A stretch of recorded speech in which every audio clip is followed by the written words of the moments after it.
కర్తవ్యం ఏమిటి, ధర్మం ఏమిటి, భ్రాంతి ఏమిటి, తల్లి ఏమిటి, అసలు ఈవిడికి తెలియని విషయం లేదు లోకంలో. ఇన్ని తెలుసు, ఎంత అనుష్ఠాన బలం, ఎంత ధైర్యం. ఏం చేసుకుంటాను తీసుకెళ్ళింది నేను? ఆవిడ వచ్చేస్తుంది. ఇప్పుడు సృష్టి తలకిందులవుతుంది ఈవిడ వచ్చేస్తే ఆ లోకానికి. ఎందుకని? ఆవిడ పాతివ్రత్యంతో నిలబడి ఉండగా పరమపుణ్యాత్ముడైన ఇతన్ని నేనేం చేస్తాను? సశరీరంతో ఆవిడ, శరీరం లేకుండా ఈయన పంపడానికి నా శక్తి చాలదు. ఆవిడ వెళ్ళదు. ఈయన్ని పట్టుకెళ్ళి నేనేం చేయను? ధర్మరాజు గారంతటి వాడికి పెద్ద ప్రశ్న వచ్చింది. ఈమె పాతివ్రత్యము ముందు నా కర్తవ్యతా నిర్వహణ పొసగేటట్లు లేదు, నేను తీసుకెళ్ళి ఏం చేయాలన్న ప్రశ్న ఒకటి వచ్చేటట్టుగా ఉంది అని ఆమె వంక తిరిగి అన్నాడు, అమ్మా అద్భుతం అమ్మా నీ పాతివ్రత్యం, ఏమి శాస్త్రబలం తల్లిది అని. మది సత్యవంతు జీవితమది ఇమ్ముగ తొలగబెట్టి అన్యంబులనిచ్చదనని పలుకుదుమను నీవది ఇప్పుడు లేదా ఇంక అడిగెద ప్రీతిని. ఆయన అన్నాడు, ఏదో ఒక వరాన్ని కోరుకోమ్మా అన్నాడు. అంటే ఏమిటి దాని అర్థం? ఇప్పటివరకు ఏమన్నాడు? నీ పతి ప్రాణంబు దక్క. ఇప్పుడేమన్నాడు? చాలా ప్రీతి పొందానమ్మా, ఏదో ఒక వరం కోరుకో అన్నాడు. అంటే సత్యవతీదేవి, ఆ సావిత్రీదేవి అంది, ఇప్పటి వరకు నీ పతి ప్రాణంబు తక్క అన్నావు కాబట్టి అడిగాను. అడగడం కూడా ధర్మంగానే అడిగా. ఎలా అడిగా? పెళ్ళైపోయిన ఆడది మొట్టమొదట భగవంతుణ్ణి ప్రార్థన చెయ్యవలసింది తన అత్తవారింటి కోసం చెయ్యాలి. అత్తవారింటి కోసం చెయ్యాలి కాబట్టి మా మామగారికి కళ్ళు అడిగాయి. రాజ్యం ఉన్నా కళ్ళు లేకపోతే ఆయనకి ఏం సంతోషం? అందుకని ముందు కళ్ళు అడిగా. సర్వేంద్రియాణం నయనం ప్రధానం. కళ్ళున్నాయి, కళ్ళు ఉండి అయ్యో రాజ్యం లేదే ఇలా ఉన్నానే అని ఏడుస్తాడు మా మామగారు, అందుకని రాజ్యం అడిగా. మా మామగారికి కళ్ళు రాజ్యం ఇచ్చేసావు, ఇంకా మా అత్తగారింటి వైపు నుంచి అడగడానికి ఏం లేదు నాకు. అప్పుడు పుట్టింటి వారి గురించి అడగచ్చు. ఇది ఆడపిల్లకున్న గొప్పతనం. 2 వంశాలని తరింపచేస్తుంది ఆడపిల్ల. ఎందుకని? చతుర్థి విభక్తి వేసి కన్యాదానం చేయరు, పుట్టింటిని కూడా ఉద్ధరిస్తుంది. అది మగపిల్లవాడైతే కుదరదు, కన్నవాళ్ళని ఉద్ధరిస్తాడు. అల్లుడి వల్ల అత్తారు ఉద్ధరింపబడ్డారని లోకంలో ఉండదు. ఆడపిల్ల వల్ల ఉభయ వంశాలు తరిస్తాయి. యథార్థంగా చెప్పాలంటే ఆడపిల్ల ఎంత గొప్పదో చూడండి. కాబట్టి ఇప్పుడు తండ్రి గారి గురించి అడిగింది. మా తండ్రి గారికి 9 కొడుకులు కావాలంది. ఇచ్చేసాడు. ఆయనకి తెలియదా? ఇప్పుడు పతి ప్రాణంబు దక్క అన్నాడు అనుకోండి, ఆవిడ ఏమడుగుతుంది? అడగడానికి ఏముంది? ఏం లేదు. ఇప్పుడు ఆవిడ బుద్ధితో ఏదైనా అడిగింది అనుకోండి, ఉపద్రవం వస్తుంది. అందుకని నేనే ఇచ్చేశాను సత్యవంతుడిని అండం ఎందుకు? ఒక పతివ్రత యొక్క గొప్పతనం ముందు తీసుకెళ్లడం కుదరట్లా. సృష్టి చక్రానికి ప్రమాదం వస్తోంది, ఇబ్బంది వస్తోంది. ఇప్పుడు తీసుకెళ్ళి ఏం చెయ్యాలి? సశరీరంగా వచ్చేస్తోంది మహాపతివ్రత, భయపడటం లేదు, అనుగమిస్తోంది. మా ఆయన కనబడుతుంటే నాకు భయం ఏమిటంటాం, ఎక్కడికైనా వస్తా ఆయన కనబడుతుంటే అంటాం. నిజంగా కూడా ఆమె మనసులో విచలిత కావట్లా. అందుకని ఆయన ఉన్నాడు, దీనికి ఒకటే పరిష్కారం, ఆమెనే అడగమని ఇచ్చేస్తే గొడవ వదిలిపోలా. మహాపతివ్రత వరం అడిగింది, నేనేం చేస్తానయ్యా, ఇచ్చేశానంటే గొడవ వదిలిపోతుంది. అందుకని ఇక పతి ప్రాణంబు తక్క అనలేదు. ఆవిడంది, ఇప్పటిదాకా నువ్వు నీ భర్త ప్రాణంబు తక్క అన్నావు, నేను అడగలేదు. ఇప్పుడు నువ్వు అనలేదు, అడుగుతున్నాను, మా ఆయన్ని ఇచ్చే. ఎంత ధర్మం అండి నిజంగా. అసలు ఆవిడ ధర్మం ముందు అంతటి ధర్మరాజు గారు పొంగిపోయాడంతే. అబ్బా, ఏమి అసలు మనసులో ఎక్కడా వైక్లభ్యం లేదు ఆవిడికి. శాస్త్రం ధర్మం, ధర్మం శాస్త్రం, ధర్మం శాస్త్రం, అదే పాతివ్రత్యం అయిపోయి. ఏమి దుర్నిరీక్షురాలరా, ఏమి తేజస్సు, ఏమి శక్తిరా ఈ తల్లిది అనుకున్నాడు. అనుకుని పతి విరహంబు దుస్సహము భర్తు వినాకృతయైన కాంత దూషితయవు సర్వమంగళ విశేషములందునుగాన మత్ప్రియుండతులిత కీర్తిశాలి సుగుణాఢ్యుడు సాల్వసుతుండు లబ్ధ జీవితుడుగా ఇమ్ము ధర్మ పదవీ పరిరక్షణ పుణ్యవీక్షణ. ఓ పుణ్యములను కల్పించగలిగినటువంటి వాడా, ఓ ధర్మరాజా, పతి విరహంబు దుస్సహము, భర్తని విడిచిపెట్టి బతకడం చాలా కష్టం ఇల్లాలికి. అలాగే భర్త లేకుండా శరీరంతో ఉంటే ఏ మంగళాలకి పనికిరాదు, ఏ మంగళ కార్యానికి పనికి రాకుండా అమంగళంగా బ్రతకాలి. కాబట్టి నాకు అలా అనిపించుకోవాలని నాకు ఇష్టం లేదు. మత్ప్రియుండతులిత కీర్తిశాలి, నా ప్రియుడు, నా భర్త ఆ సత్యవంతుడు ఎంతో కీర్తి గణించినవాడు, సుగుణములకు రాశి, సాల్వమహారాజు గారి యొక్క కొడుకు. కాబట్టి ఆయన్ని మళ్ళీ పునరుజ్జీవితుణ్ణి చేసి ఆయన శరీరంలోకి ఆయన వెళ్ళిపోవడానికి అనుమతించు, నువ్వే ప్రవేశపెట్టేసి. ఎలా తీశావో అలా ప్రవేశపెట్టాను. ఆయన తెల్లబోయి ఆవిడ పాతివ్రత్యానికి ఎంతో మనసులో పొంగిపోయి, కొనిమిది నీ మనఃప్రియుని కోమలి వీడు చతుశతాబ్దముల్మనునిట మీద పుత్రులు క్రమంబుగ నూరూరగాంచు కీర్తివర్ధనుడవు సంతతాద్ధర వితానములం పరితుష్టి చేయు అయ్య నిమిషకోటికెల్లను నిజాన్వయమౌళి విభీషణంబగున్. అమ్మా, ఇదిగో ఇచ్చేస్తున్నాను నీ భర్తని, నా పాశముల నుంచి విముక్తుణ్ణి చేసి శరీరంలోకి ప్రవేశపెడుతున్నాను, వెళ్ళిపోతున్నాడు. తల్లి, నువ్వు అడగకుండా వరమిస్తున్నా, నీ భర్త బతకడమే కాదు, నీ పాతివ్రత్యానికి నేను ఎంత పొంగిపోయానో తెలుసా? ఒక స్త్రీ ధర్మాన్ని పాటించావు, అందుకే అడగకుండా ఇచ్చేస్తున్నానమ్మా వరాలు. ఇప్పుడు నీ భర్తనివ్వడమే కాదు, 400 సంవత్సరములు బతుకుతాడు నీ భర్త. 400 సంవత్సరములు బ్రతికి నీ వలన 100 కొడుకులను కంటాడు. 100 కొడుకులను కని 400 సంవత్సరములలో ఎన్నో యజ్ఞయాగాది క్రతువులు చేసి దేవతలందరూ కూడా ప్రసన్నులవుతారు ఆయన యందు. అన్ని మంచి మంచి పనులు చేస్తాడు. ఆయన వంశమంతా కూడా ఆయన పేరు చెప్పుకుంటుంది. ఆ వంశంలో మహానుభావుడు పుట్టాడు రా అంటారు. అటువంటి కీర్తి సత్యవంతుడు పొందుతాడు. ఇంత గొప్పవాడవడానికి కారణం 400 ఏళ్లు బతకడం, 100 కొడుకుల్ని కండం, ఇన్ని 100 యజ్ఞయాగాదులు చేయడం, దేవతల ప్రీతికి కారణం అవ్వడం, వంశంలోనే ఆణిముత్యం అవడానికి కారణం ఎవరో తెలుసా తల్లి? నువ్వే. నీ పాతివ్రత్యమేనమ్మా.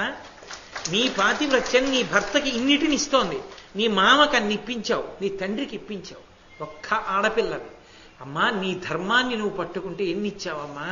నీ పాతివ్రత్య ధర్మానికి 1000 నమస్కారాలు. వెళ్ళిరా, నేను చేస్తున్నాను సావిత్రీదేవికి, కాబట్టి వెళ్ళు అన్నాడు.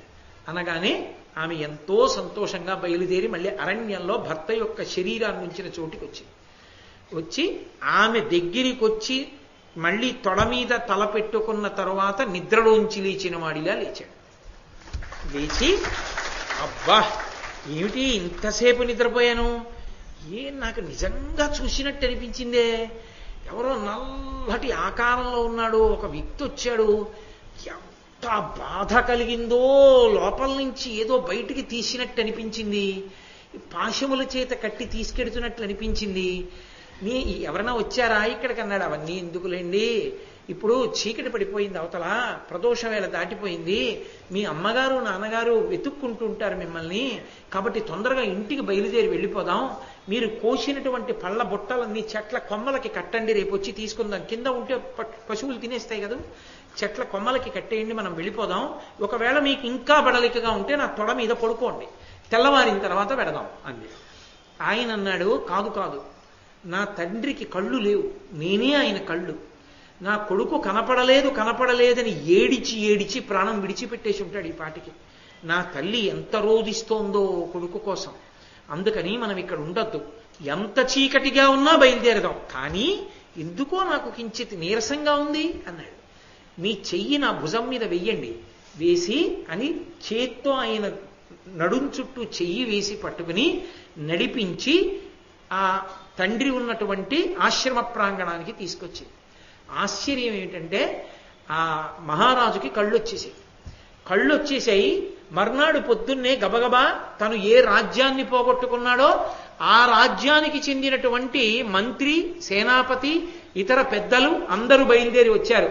మహారాజా, కుట్ర చేసి ఎవరు నిన్ను ఈ రాజ్యం నుంచి బయటికి పంపించేశారో అదే రాజకుటుంబంలో మళ్ళీ కుట్ర రేగింది. ఆ కుట్రలో ఆ రాజుని మట్టు పెట్టారు, ఆ బంధువులందరూ మరణించారు. కాబట్టి భగవంతుని అనుగ్రహం కలిగితే ఎంతసేపు అండి, కాబట్టి మీరు వచ్చి మళ్ళీ రాజ్యాన్ని ఏలవలసింది, ప్రజలందరూ మీకోసం ఎదురు చూస్తున్నారని పల్లకీలు పట్టుకొచ్చారు, చతురంగ సైన్యాలు తీసుకొచ్చారు, ఏనుగులు తీసుకొచ్చారు. మహారాజు సంతోషంతో కొడుకు వంక చూసి, ఒరే నాయనా, ఇంక నువ్వు యువరాజు అయ్యావురా, సంతోషంగా నువ్వు నీకు యవరాజ్య పట్టాభిషేకం చేస్తానని నాకు చాలా ఆశ్చర్యంగా ఉంది, అసలు మనకి ఇన్ని శుభాలు ఒక్కసారి ఎలా జరిగాయన్నాడు. అప్పుడు చెప్పింది సావిత్రీదేవి, మామయ్య గారు మీరు భోజనం చేయమని అడిగారు, వివరం తర్వాత చెప్తాను, ఇవాళ రాత్రి వరకు అన్నం తినని అన్నాను కదూ, నారద మహర్షి చెప్పారు మీ అబ్బాయి ఆయుర్దాయం 365 రోజులే పెళ్ళయ్యాక.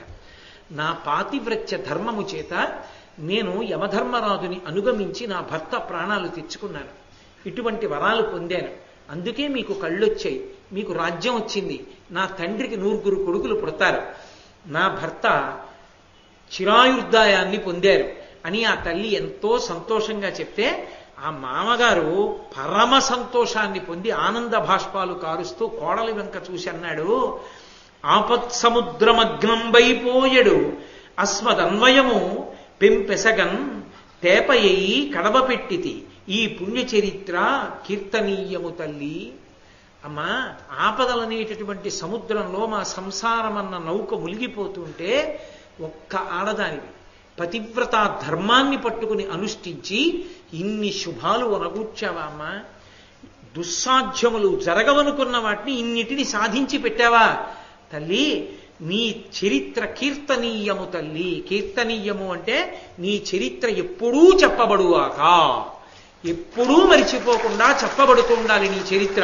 అంటే ఆమె చరిత్ర చెప్పబడిన కారణం చేత, విన్నంత మాత్రం చేత శుభములు ఒనగూడుతాయని దాని అర్థం. ఎవరు వింటారో ఎవరు చెప్తారో వాళ్ళకి ఎప్పుడూ శుభాలు జరుగుతాయి సావిత్రి ఉపాఖ్యానం వింటే. కాబట్టి ఆ సావిత్రి యొక్క గొప్పతనం అంతా ఎంత గొప్పదంటే, తన మగని అత్తమామల జననీ జనకులను తన్ను సకలంబును తా ఘనమున సముద్ధరించను జనవరా సావిత్రి ధర్మచరితము కంటే. ఓ ధర్మరాజా, మార్కండేయ మహర్షి చెప్తున్నారు, చూశావా, ఒక్క సావిత్రి తన పాతివ్రత్యంతో తన మగణ్ణి బతికించుకుంది, అత్తమామల్ని సంతోషపెట్టింది, జననీ జనకుల్ని సంతోషపెట్టింది, తనని మంగళప్రదురాలుగా ఉంచుకుంది, సకలాన్ని నిలబెట్టింది. ఎందుకని? సకలాన్ని అంటే అప్పుడు జరిగిపోయిన కథ కాదు, ఇప్పుడు చదువుకున్నా, ఇప్పుడు చెప్పుకున్నా, ఇప్పుడు విన్నా, ఇప్పుడు చదువుకున్నా, ఎప్పటికీ సావిత్రీదేవి ఉపాఖ్యానం చదువుకున్నప్పుడు శుభాలు జరుగుతూనే ఉంటాయి. కాబట్టి ఆ తల్లి సకలంబును అన్నిటినీ ఉద్ధరించింది. ఎప్పుడో జరిగిన ఉపాఖ్యానం, కానీ అది చదువుకుని విన్ని చెప్పుకున్నందుకు ఇప్పటికి మనకి మంగళప్రదమైంది. ఎంత గొప్పదయా! కాలాన్ని దాటి శుభాలు ఇవ్వగలిగిన తల్లి అయిపోయింది ఆవిడ. కాబట్టి జనవరా, పాతివ్రత్య ధర్మాన్ని మించినటువంటి ధర్మం లోకంలో ఉందా? అటువంటి ధర్మచరిత అయినటువంటి సావిత్రీదేవి యొక్క కథ వినడం ఎంత గొప్పదయా! విన్నావా? ఒక్క సావిత్రి ఇంట్లో ఉండడం వల్ల పుట్టింటి వారు, మెట్టినింటి వారు, తన భర్త, తాను ఇంతమంది సుఖపడ్డారు. లోకం ఇన్ని సుఖపడ్డాయే. అలా నీ భార్య కష్టాలు పడుతోంది అంటానే. ద్రౌపదీదేవి మహాపతివ్రతయా. అటువంటి మహాపతివ్రతకి మీరు భర్తలవడం మీ అదృష్టం. అటువంటి ద్రౌపదీదేవి పాతివ్రత్యం వల్ల ఏమవుతుందో తెలుసా? సావిత్రీదేవి చరిత్ర చెప్పుకుంటే ఏ పుణ్యం వస్తుందో, ద్రౌపదీదేవి కథ వలన కూడా అదే జరుగుతుంది. ఎందుకని? అదే పతివ్రత కథ. వరుస క్రమంలో వచ్చేసాయి. ఆరణ్య పర్వంలో సీతమ్మ తల్లి, ద్రౌపదీదేవి, బ్రాహ్మణి, దమయంతి, ఇంతమంది పతివ్రతల కథలున్నాయి. అందుకే ఆరణ్య పర్వం వినడం సమస్త మంగళప్రదం, సమస్త శోభనకారకం, సమస్త శుభాలు అనకూడతాయి ఆరణ్య పర్వం వింటే. కాబట్టి ఆ పతివ్రత అట్ల ఈ యజ్ఞసేని పరమ కళ్యాణ కర్మ సంభావనీయ అధిప మిమ్మును మీ అఖిలాన్వయంబునుద్ధరించు మహాభాగ్య యుక్తి చేసి. నేను ఒక్క మాట చెప్పనా ధర్మరాజా, నువ్వు కష్టాలు పడుతున్నావు నువ్వు అనుకుంటున్నావు. నీ భార్య ఇడుములు పడింది అనుకుంటున్నావు. కాదు, ఆమె పాతివ్రత్యం లోక విఖ్యాతమైంది. ఈ ద్రౌపదీదేవి పాతివ్రత్యం వల్లే, ఈ తల్లి ధర్మం వల్లే మళ్ళీ మీరు రాజ్యాన్నంతటినీ పొందుతారు, మళ్ళీ పట్టాభిషిక్తులవుతారు. ఈ అఖండ ధరణీ మండలాన్ని మీరు ఏలడానికి కారణం ఎవరో తెలుసా? మీ భార్య ద్రౌపదీదేవి. కాబట్టి ఆమె ధర్మం అటువంటిది. మహానుభావుడు మార్కండేయ మహర్షి అంతటి వాడు ద్రౌపదీదేవి యొక్క శీల వైభవాన్ని గురించి అంత మాట అన్నాడంటే అంతర్లీనంగా ప్రతిపాదన ఏమి అంటే, సైంధవుడు ద్రౌపదీదేవిని ఎత్తుకెళ్ళిపోయాడు, ఆమెనేదో అవమానించాడని కాదు. పాతివ్రత్య ధర్మము ఎంత గొప్పదో తెలుసుకుని నమస్కరించగలిగిన హృదయం ఉంటే, అటువంటి పతివ్రతల కథలు విన్నంత మాత్రం చేత, సహృదయంతో నమస్కరించినంత మాత్రం చేత, చెప్పుకున్నంత మాత్రం చేత, ఎప్పుడో వాళ్ళు ఎవరి కుటుంబ సభ్యులుగా ఉన్నారో వాళ్ళు కాదు ఉద్ధరణ పొందడం. అప్పటికీ ఇప్పటికీ ఎప్పటికీ ఆ కథ చెప్పినవాడు, చదివినవాడు, విన్నవాడు, వ్రాసినవాడు అందరూ అభ్యున్నతిని పొందుతున్నారు. అది మహాభారతం యొక్క శక్తి. అంటే అన్యాపదేశంగా అసలు మహాభారతం యొక్క శక్తి ద్రౌపదీదేవియే.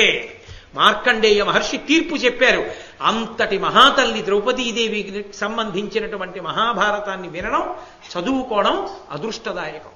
కాబట్టి పతివ్రత ధర్మాన్ని, పాతివ్రత్య ధర్మాన్ని, అసలు ఆర్ష వాంగ్మయంలో ఎక్కడా లేనటువంటి అద్భుత సన్నివేశాన్ని సృష్టించినటువంటి సతీ సావిత్రి అంటారు, అందుకే ఆ తల్లిని.